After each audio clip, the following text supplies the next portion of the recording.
تو احادیث نبویہ سے دلائل آپ کے سامنے وہی روایت ہے جو شروع میں ہم نے پڑھی تھی. پڑھیے. عن ابی ہریرہ رضی اللہ تعالیٰ عنہ قال ان رسول اللہ صلی اللہ علیہ وسلم اذا مات الانسان انقطع عنہ اعمالہ الا من ثلاثۃ، جب انسان فوت ہو جائے اس کے تمام اعمال بند ہو جاتے ہیں، 3 اس کے اکاؤنٹس کھلے رہتے ہیں. 3 اکاؤنٹ ایسے ہیں جس میں ارننگ ہوتی رہتی ہے، آمدنی آتی رہتی ہے. وہ کون کون سے ہیں؟ الا من صدقۃ جاریۃ، صدقہ جاریہ، چلتی پھرتی نیکی، او علمی ینتفع بھی، ایسا علم جس سے لوگ فائدہ مند ہوتے رہیں، یعنی پڑھنے پڑھانے کا کام، درس و تدریس. اور تیسرے نمبر پہ او ولد صالح یدعو لہ، ایسا نیک طبقہ اولاد جو اس کے لیے نیک بھی اور مانگتا بھی رہے. صحیح مسلم کتاب الوصیہ باب ما یلحق الانسان من الثواب بعد وفاتہ. حضرت ابو ہریرہ فرماتے رسول اللہ نے فرمایا جب انسان مر جاتے ہے اس کا عمل منقطع ہو جاتا ہے مگر 3 چیزیں جاری رہتی ہیں: صدقہ جاریہ، ایسا علم جس سے فائدہ، اور نیک اولاد جو دعا کرتی رہے. تو اس سے ایک بات سمجھ آئی کہ ایصال ثواب بھی ہے اور ثواب بھی ہے. آپ کا ٹائم پورا ہو گیا ناشتے کا؟ 12:30 ہی ہوتے ہیں، مجھے تو یہ بتایا گیا. جی 40 پہ چلیں آگے. دلیل نمبر 5 حضرت ابو ہریرہ رضی اللہ تعالیٰ عنہ کی روایت سنن ابن ماجہ میں ہے، باب ثواب معلم الناس الخیر کے تحت موجود ہے. ان مما، یار میرے خیال میں کوئی ایک ساتھی عبارت پڑھتا جائے اور میں اس کا ترجمہ کرتا جاؤں. یہ چلو دوسرے پیریڈ میں یوں کریں. چلو یہاں چلاؤ. عن ابی ہریرہ رضی اللہ تعالیٰ عنہ قال قال رسول اللہ صلی اللہ علیہ وسلم ان مما يلحق المؤمن من عمله وحسناته بعد موته علمه نشره ولدا صالح ترکہ، اچھا ولدن صالح اس کے ساتھ ہے، ومصحفا وورثہ او مسجدا بناؤ او بیتا لابن السبیل بناؤ او نہرا اجزاؤ او صدقتا اخرجا من مالی فی صحتی و حیاتی یلحقہ من بعد موتی.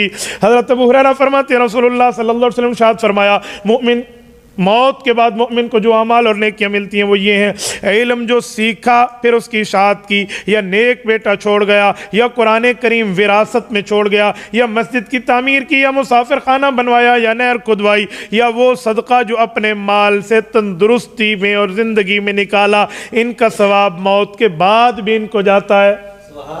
آپ اندازہ لگائیں رسول اللہ صلی اللہ علیہ وسلم نے نیکی کی کون سی شاخ چھوڑی ہے. اچھا یہاں یار میرا جی چاہتا ہے میں اس کی 2 چیزیں آپ کو جہاں 1-2 بتا دوں. سب سے پہلی بات، علم سیکھا آگے سکھایا. مولوی بننے کے بعد اگر آپ نے جاب کر کے اپنے لیے حلال کمانا ہے نا تو پھر مولوی نہ بنتے، پہلے سے جاب لے لیتے، آپ بہت بڑے درجے پہ ہوتے. آج میں سعودیہ گیا، میرے ایک شاگرد ہیں، وہ بھی ماشاءاللہ قریش صاحب ہیں، ان کا مجھے فون آیا، استاد جی میں نے بہت مشکل سے آپ کو سعودیہ کا نمبر ڈھونڈا ہے، آپ مدینہ طیبہ میں ان دنوں؟ میں نے کہا جی ہاں، میں آپ کے پاس آنا چاہ رہا ہوں. میں نے کہا آپ آئیے، لیکن کرتے کیا ہیں؟ کہتے استاد جی میں کچھ ہدیہ لے کر آنا چاہ رہا ہوں. ماشاءاللہ میرا یہاں اپنا وہ ہے، ایک دفتر ہے، اور یہاں میں پیٹرول پمپ کی ایجنسی میں کام کرتا ہوں. حافظ، قاری، عالم، مفتی ہے. اس نے مجھ سے اولا سے لے کر اصول شاشی تک پڑھا تھا، ثالثہ تک. میں نے کہا نہ آئیے اور ہدیہ بھی نہ لائیے، جیب میں رکھو اپنا ہدیہ. کیپ یور پاکٹ، اپنی جیب میں رکھے. کیوں؟ میں نے کہا میرا تو دماغ ہل گیا. مولوی بننے کے بعد تو نے پیٹرول پمپ پہ جاب کرنی تھی، یہ سارا پڑھنے سے پہلے جاب کرتا، تیرا اپنا پیٹرول پمپ ہوتا. علم وہ ہے جو آگے پھیلایا جائے. پڑھنے پڑھانے کا سلسلہ تم نے نہیں رکھا، اور جاب مجھے تمہارے پیسوں کی ضرورت نہیں، جیب میں رکھے اپنے پیسے. اب کوئی صوفی صاحب بیٹھا ہو تو مجھے کہے گا ہدیہ کا انکار تو نہیں ہوتا، انہوں نے فتویٰ ٹھونک دینا. یا یہ میڈیا کے ذریعے کسی تک جائے اور کسی کا بھی علمی ایزی لوڈ آ اور جا رہا ہو تو وہ کہے گا مولوی صاحب ہدیے کا انکار تو نہیں کرتے، آپ نے بہت غلط کیا. تو بھائی ہدیے کا انکار انتظامی صورتحال پر کر رہا ہوں کہ ایک استاذ ایک شاگرد کو جھنجھوڑنے کے لیے کر رہا ہے کہ تجھے حیا کرنا چاہیے، آئندہ درس و تدریس بھی ساتھ رکھ. ٹھیک ہے، میں نے اس کی جھنجھوڑنے کے لیے اسے کہا ہے، اسے بتایا ہے، جسے تربیت کہتے ہیں، انتظاماً کہتے ہیں، عملاً اور عقیدتاً میں نہیں کر رہا. نہیں سمجھ آئے؟ کوئی اور مجھے ہدیہ آپ میں سے کوئی دے دے، یا اعتراض کرنے والوں میں سے کوئی دے دے، میں ابھی لے لوں گا. ٹھیک ہے، لیکن جس سے نہیں لے رہا تو اس کا یہ مطلب، کیونکہ میرے اوپر یہ سوالات ہوتے ہیں، اسی لیے میں آپ کو کہہ رہا ہوں کہ ہمارے استاد جی اس کو کہتے ہیں دفع دخلے. کیا مطلب؟ ایک بندہ بتائے. دفع کرنا. ٹھیک ہے, یہ بھی مولویوں والا جواب ہے. جی بعد میں جو مسئلہ بنے اس کا انتظام پہلے کرو. رائٹ جواب ہے یار, یہ عوامی زبان ہے. مولوی صاحب نے بھی جواب ٹھیک دیا ہے, میں ان کی وہ نہیں کر رہا, لیکن ایسا لفظ جو ابھی تک آپ میری پٹی پہ چڑھ نہیں رہے, جس پہ میں آپ کو چڑھا رہا ہوں نا, عوامی الفاظ پہ, عوامی لفظوں میں. ٹھیک ہے, ورنہ دفع دخل مقدر کہتے ہیں دوران قراءت عبارت کے اندر کوئی اعتراض چھپا ہوا پیدا ہو, اعتراض نقل کیے بغیر اس کا جواب دینا دفع دخل مقدر ہوتا ہے. یہ آپ کو میں جامع پڑھا رہا ہوں, یہ رابعہ میں یہی سمجھاتے ہیں نا, یہی ہے نا جامعہ. ہاں تو دفع دخل مقدر کا عوامی جواب کیا ہے؟ بعد میں جو مسئلہ پیدا ہے اس کا پہلے انتظام کر دو. کیا جواب دیا یار, زبردست. یعنی اس کا معنی ابھی بچہ پیدا نہیں ہوا, پیمپر خرید کے پہلے رکھ دو. ہاں ہاں ایویں اجماع نہیں دیا, کام تو خراب کی تھی بیٹھے. تو یہ اس لیے میں ہدیے کی ترتیب سمجھا. اب دوسری بات کہ اس نے قرآن کریم چھوڑا ہو ورثے میں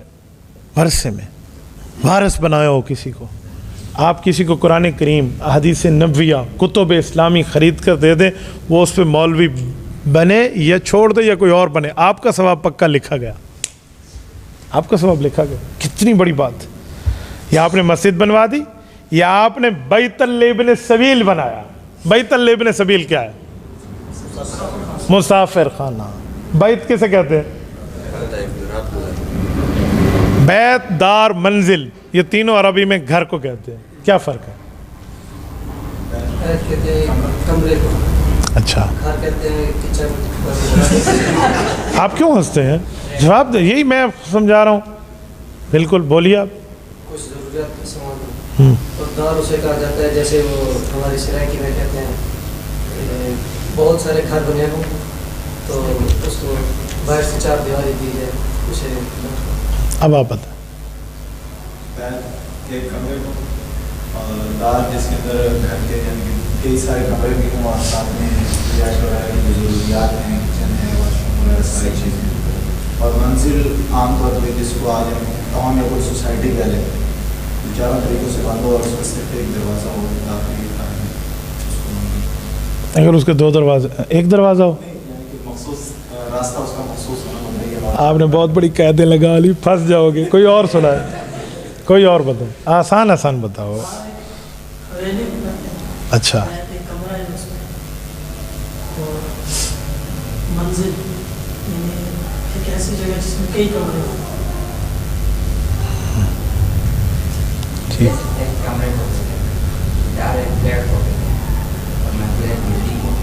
زبردست, ٹھیک بتا رہے ہیں. آپ نے سب نے بتایا ٹھیک ہے, بس آپ کے الفاظ میں کچھ اوپر نیچے ہے. وہ ایک پٹھان اور ایک سرائکی نے مل کے چوری کی تھی, تو کہا تھا ہم 50-50 کریں گے. کہا جی ٹھیک ہو گیا, آدھو آدھ. تو جب تقسیم کی باری آئی نا, تو سرائکی نے کہا ادھا تیڈا تے ادھا میڈا. پٹھان نے کہا نیما تا آدھا نیما ماں آدھا. تو سرائکی کہنے لگا نیما ماں آدھا, ہون تیری ماں آدھا حصہ کنوں آ گیا. اس نے ماں آدھا کا معنی سمجھا کہ اس کی اماں کا حصہ کہاں سے آ گیا. تو بات تو ایک ہی ہے, لیکن اسے کہتے ہیں اختلاف لفظی. تو بیٹا بیت ایک کمرے کو نہیں کہتے, بیت کہتے ہیں بات یبیت بیتن, رات گزارنے کی جگہ. وہ ایک کمرہ ہو, وہ آدھا کمرہ ہو, وہ فل ہال ہو, وہ تہ خانہ ہو, کچھ بھی ہو. ٹھیک ہے, بات یبیت بیتن. سمجھ آ گیا؟ منزل کے لیے ٹاؤن اور دار کے لیے گھر, اور یہ باتیں آپ کی ٹھیک ہے. تو یہ جو لفظ ہے کہ بیت لابن السبیل, کمرہ بنا کر دیا, مسافر اس میں رات گزار سکے. مسافر خانہ دوسرے لفظوں میں, بہت اچھا آپ نے مانا. ٹھیک ہے, یہ مسافر خانہ. دوسرے لفظوں میں آپ کو کہوں کہ آپ کسی جگہ پہ مثلاً مین اسٹاپ پر آپ نے کوئی ایسے شیڈ لگوا دیا جس کے نیچے گرمی میں یا بارش میں مسافر ٹھہر سکیں, تو یہ بھی بیت کے زمرے میں آتا ہے. نہیں سمجھ آئے؟ بس ذہن میں رکھنا. تو ایسی نیکی بھی تو بندہ کوئی کرے نا یار. نیکی یاد رکھیں, صدقہ بڑا ضروری ہے, چاہے مال کا ہو, مال نہیں ہے تو جان کا ہو, جان نہیں ہے تو وقت کا ہو. یا وقت دیں اللہ کے راستے میں, جھاڑو لگانے کے لیے کسی مسجد میں چلے جائیں, لیکن جھاڑو لگا لیں, جان پیش کر دیں. مال ہے تو مال پیش کر دیں, وقت ہے تو وقت دے دیں. صدقہ صرف پیسوں کا نہیں ہوتا. یاد رکھیں, صدقات نہیں ہوں گے ترقیات نہیں ہوں گے. اللہ کو یہ ہاتھ نہیں, یہ ہاتھ پسند ہے. الید العلیٰ خیر من ید السفلیٰ. روایات میں کیا ہے؟ ید العلیٰ, اوپر والا ہاتھ نیچے والے ہاتھ سے بہتر ہے. اس کا اوپر والا ہاتھ مراد نہیں ہے, مراد دینے والا منفق, اور نیچے والے ہاتھ سے مراد لینے والا, وصول کرنے والا. او نہرن, نہرن کا معنی کسی بندے کو موٹر لگوا دو, کسی جگہ بڑی ٹینکی بنوا دو, نہر کھدوا دو, ٹھیک ہے, ان ایک ایریا سے دوسرے ایریا تک اس کی پہنچو, یہ نہرن ہے. یا جدید زبان میں کہوں, عالم دین انٹرنیٹ پر کام کرتے ہیں دینی حوالے سے. ایک بندہ کھمبے سے ڈی پی نکال کے عالم دین کو دیتا ہے اور فی سبیل اللہ دے رہا ہے, یہ او نہرن کے معنی میں شامل ہے. آپ اسے دے رہے ہیں, ایک جگہ سے دوسری جگہ تک چیز پہنچا رہے ہیں, اور اس کے ذریعے معاملہ جا رہا ہے. ہمارے اس دینی محنت میں انٹرنیٹ کا بڑا دخل ہے. ہمارے کچھ سادے حضرات سمجھتے ہیں کہ نیٹ یوں نہیں دینا چاہیے, یوں نہیں ہے. کیمرہ کسی کو خرید کے کوئی دے دیں بھائی آپ اس پر دینی کام کریں, کیمرہ خریدنے پہ کوئی ثواب ہے؟ میرا پہلا دوست جس نے مجھے کیمرہ خرید کے دیا, کتنے بندوں نے اسے خراب کیا تھا. یہ غالباً میں آپ کو 2008 کی بات کر رہا ہوں یا 7 کی.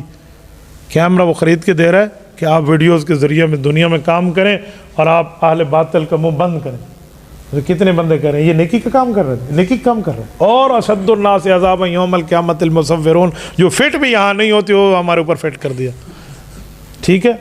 اور آج جنہوں نے فٹ کیا ان کے جلسوں کا میں چیف گیسٹ ہوتا ہوں, مہمان خصوصی. حضرت آپ کے ذریعے ہم نے آخری سبق پڑھوانے, آپ ذرا تشریف لائیے, ہمارے بچوں کے سر پہ دست شفقت رکھیے. تو میرا وہی دوست, میں بعض اوقات اسے کہتا رہتا ہوں, یاد ہے تیرے کیمرے نے ہمیں دنیا میں پہنچایا.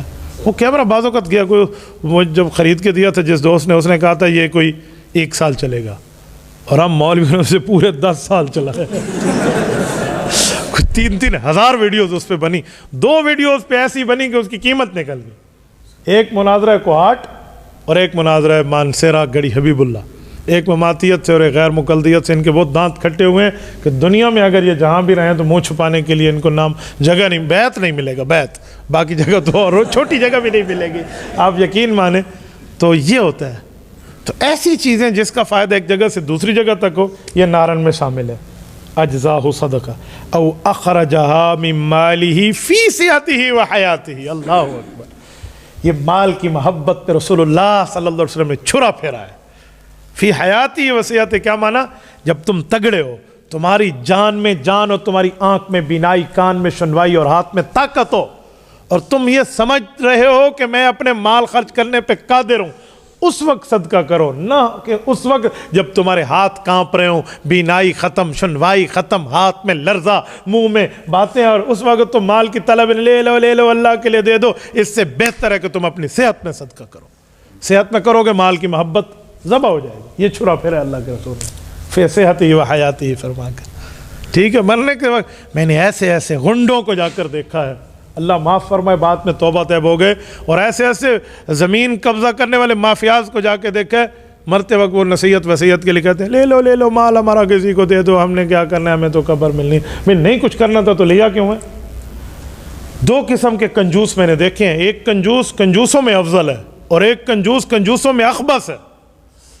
کنجوسوں میں افضل کنجوس وہ ہے جو مال تو دوسروں سے کھینچ کے لاتا ہے, لیکن اپنی ذات, اپنے بچوں, اپنی بیوی, اپنے گھر پہ خرچ ضرور کرتا ہے. اور جو اخبث الکنجاسین ہے نا, کنجوسوں میں سب سے بے ایمان کنجوس وہ ہے جو مال جمع تو کرتے, لگاتا پھر بھی نہیں ہے. جسے قرآن کہتے ہیں الذی جمع مالا وعددا, اس نے مال جمع کیا اور کاؤنٹنگ کی, عددا, گنتا رہا, اتنا ہو گیا, اتنا ہو گیا, اتنا ہو گیا.